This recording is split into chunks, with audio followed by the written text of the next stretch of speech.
Thank you for tuning in to Beyond the Dais, a podcast about the stories taking place in and around El Paso County, Colorado. I'm your host, Scott Anderson, and today my guest is the 2024 El Paso County Fair Queen, Maddy Norton. How are you doing today, Maddy? I'm doing great. How are you? I'm doing well, thank you. Thank you for making the time to come over here today. I know this is a very busy time in your schedule with the fair right around the corner, so thanks for making the time.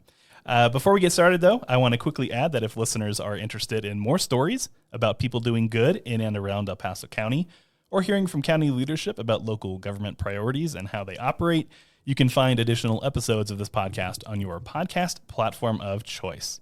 But to get started today, Maddy, I was wondering if you could start off by telling me a little bit about yourself and how you ended up with the Fair Queen program. Yeah, so I've been riding horses ever since I can remember. And my older sister actually was the 2022 El Paso County Fair Queen, and we were both rangerettes before that. So that kind of got me into the program a little bit and made me decide that I wanted to do it when I was ready. So with your older sister being a fair queen as well, like how did that paint your experience and like make you think this is really something that I wanted to do? I just got to watch her go around the community and really inspire a lot of people and a lot of younger kids and make them want to do what she does. And I think that was really inspiring for me and made me kind of want to follow in her footsteps. So was your sister really the one that made you want to do it, or were there other things about being in the Fair Queen program that were like, this is really something that I want to do?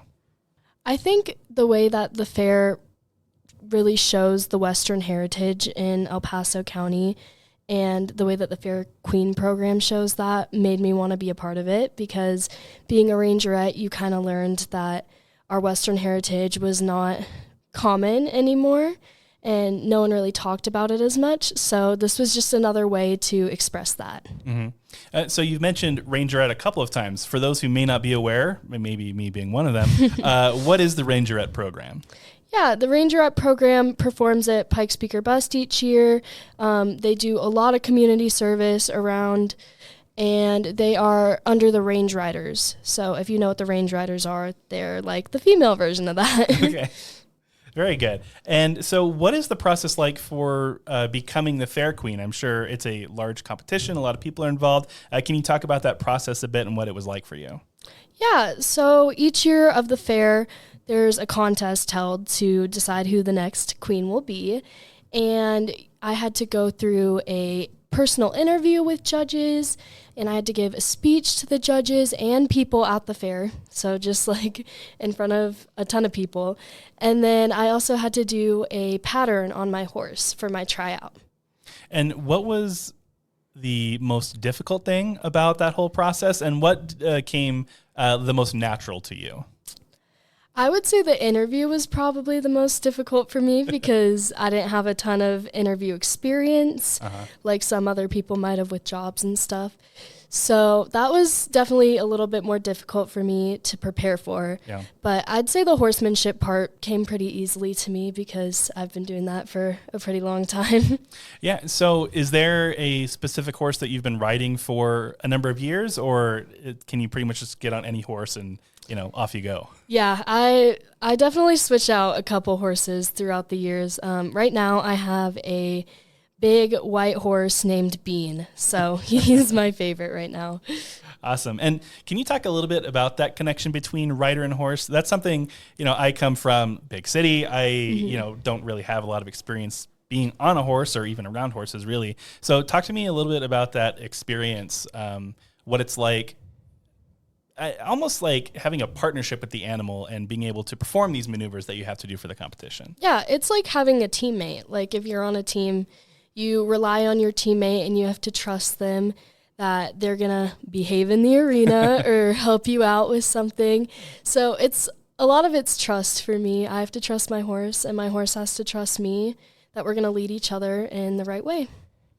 So you've been in this role now for almost a year as the Fair Queen. Talk to me about how that's been and the kind of things you've been able to do while you've been the Fair Queen. It's been great. I've had so many opportunities to help out in the community and go around the county and promote our fair and be in some of the rodeos around the county, which are always super exciting for me, one of my favorite parts.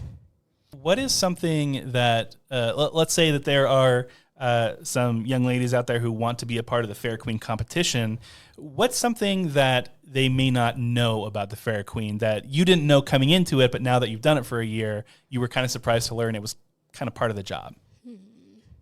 I'd say a lot of it is having to think very quickly of answers and stuff like that, because you might be interviewed and you're not going to know what they're going to ask you right away. So you can't always prepare for every question, but you can always bring it back to the fair.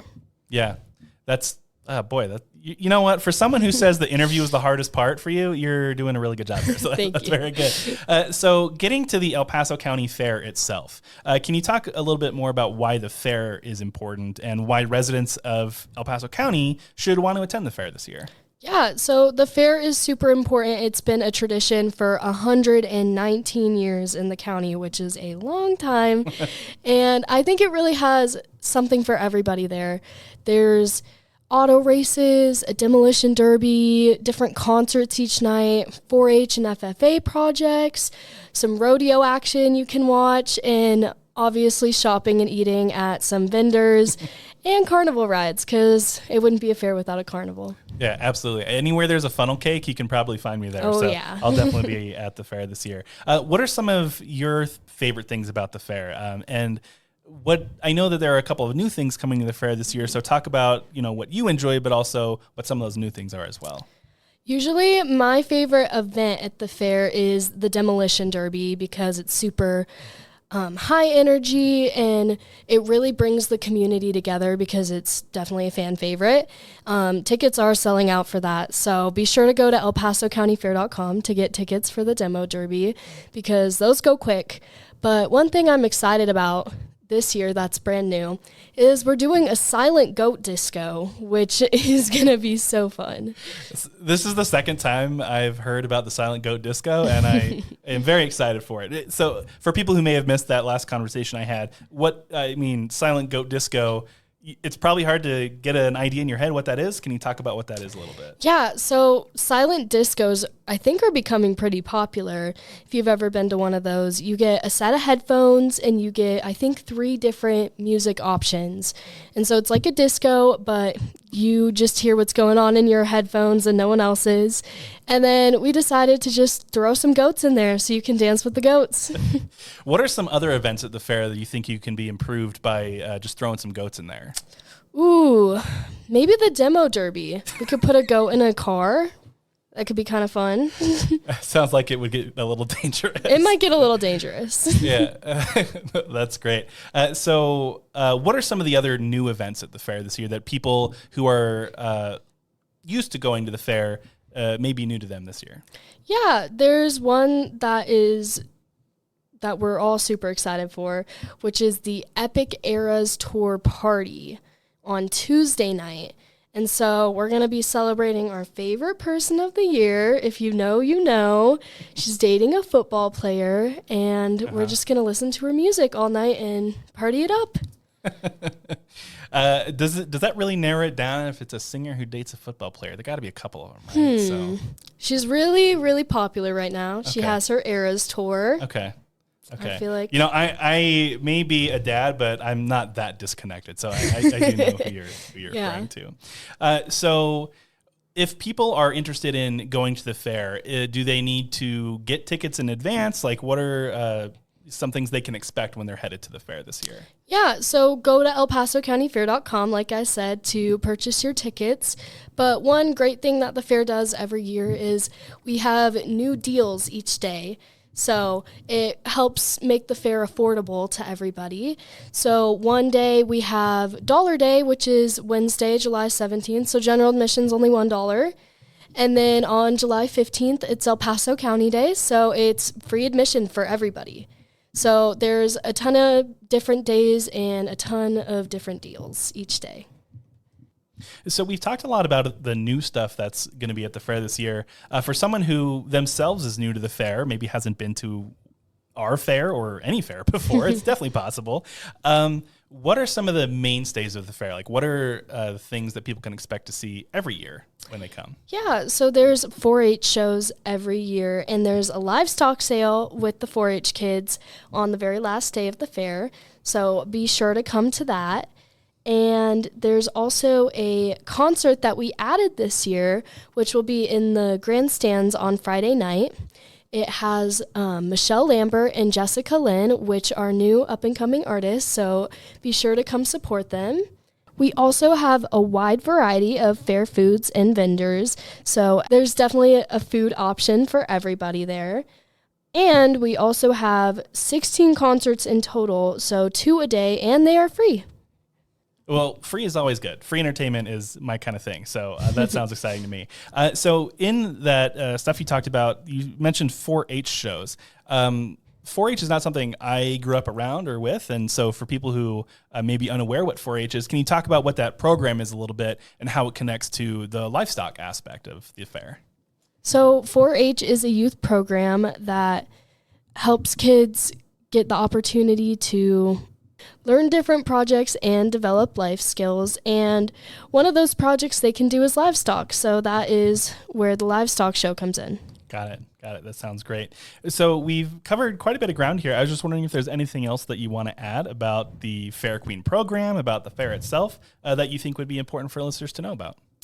Just to come to the El Paso County Fair July 13th through the 20th and get your tickets on elpasocountyfair.com. Okay. Great. Well, thank you, Maddy. I appreciate you taking the time today and for the work that you're doing to represent El Paso County in a positive way. So thanks for being here. Thank you for having me.